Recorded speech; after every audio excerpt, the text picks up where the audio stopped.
And I want to introduce you to someone tonight in a different way.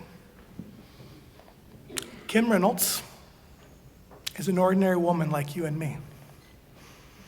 But Kim Reynolds, for reasons above her pay grade and ours, has been placed in an extraordinary position. And the Bible makes it clear it's by him alone that kings rise and fall. How's that work in a land that votes? That's above my pay grade too. But the truth is true. It's by him that she sits in this post. But Kim Reynolds is also a sister of Christ. She is an ambassador. She is under the authority of the King of Kings. And a lot of states have been looking to what's been happening in Iowa. And some want to chalk it up to things like conservatism, republicanism, but I'm going to tell you, that's not what it is. The state of Iowa has a profound understanding that these physical solutions need spiritual solutions.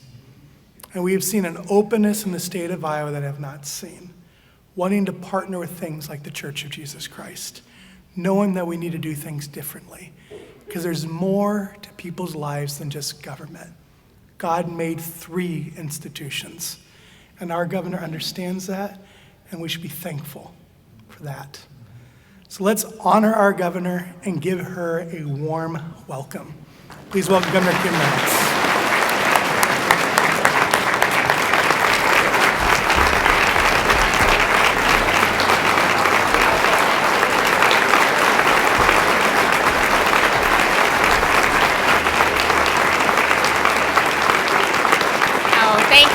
Thank you so much.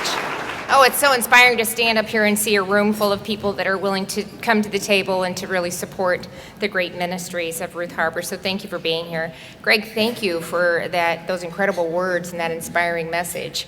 Thank you for that nice introduction. And just honestly for the incredible work that the Church Ambassador Network, that the Family Leader do to strengthen families all across our state, especially through policy and advocacy, but just spiritually as well.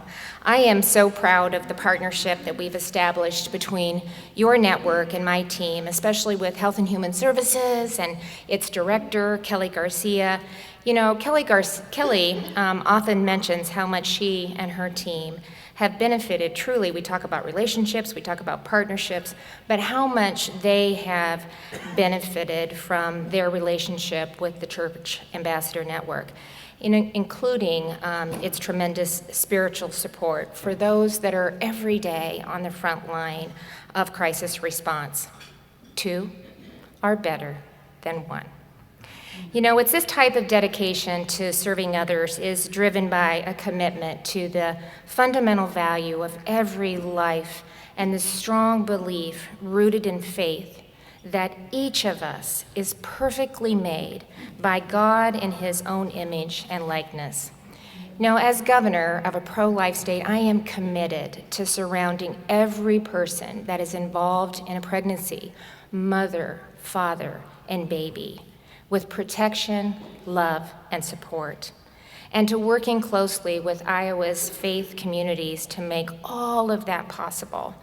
And that's why I am so pleased to join you this evening to have the opportunity to express my heartfelt gratitude and support for Ruth Harbor Ministries, and really just to take a moment in this chaos of everyday life to celebrate the incredible work that this organization does to uphold the sanctity of life and promote strong families.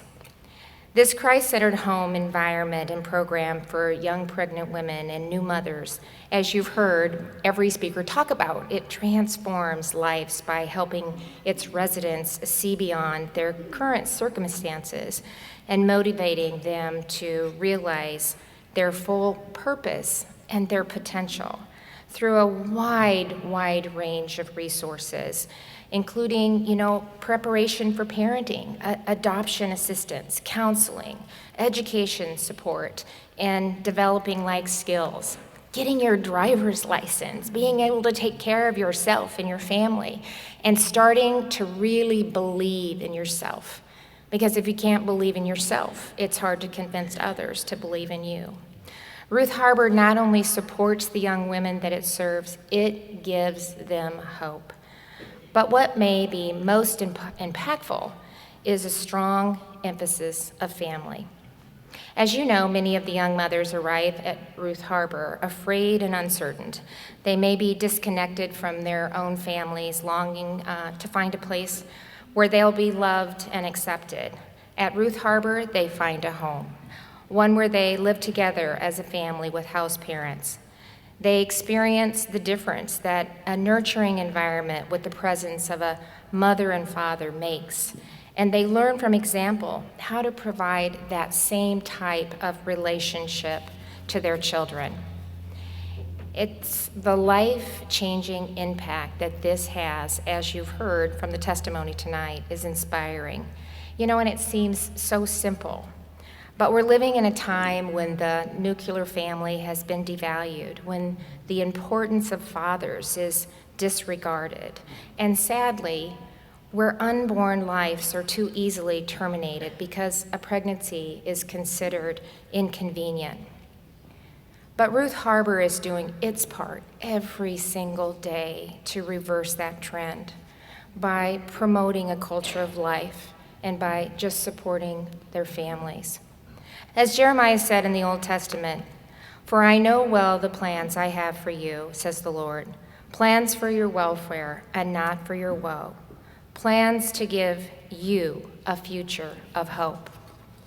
Ruth Harbor's mission is helping young women realize God's purpose and plan for themselves and for their children, whether they choose to parent or to place their babies with adoptive families. It's hard to imagine a more beautiful mission or a more powerful witness. So I want to just end this evening by saying thank you to this evening's guests, to each and every one of you for filling this room, for supporting Ruth Harbor. Your generosity makes this mission possible, and I believe that it's missions like this one that truly will change the world. Thank you, Chris, and to your entire staff, to the house parents, to the partners, once again, and all the volunteers, because none of this happens without you either, who every day serve as examples of God's love and God's mercy. And finally, I want to say thank you to the young women who choose life for their children and who are so deeply committed to realizing their potential through God's plan for them. So thank you for all that you do. God bless you. And congratulations, Nick and Charlie. How amazing. Thank you for sharing your story. Thank you.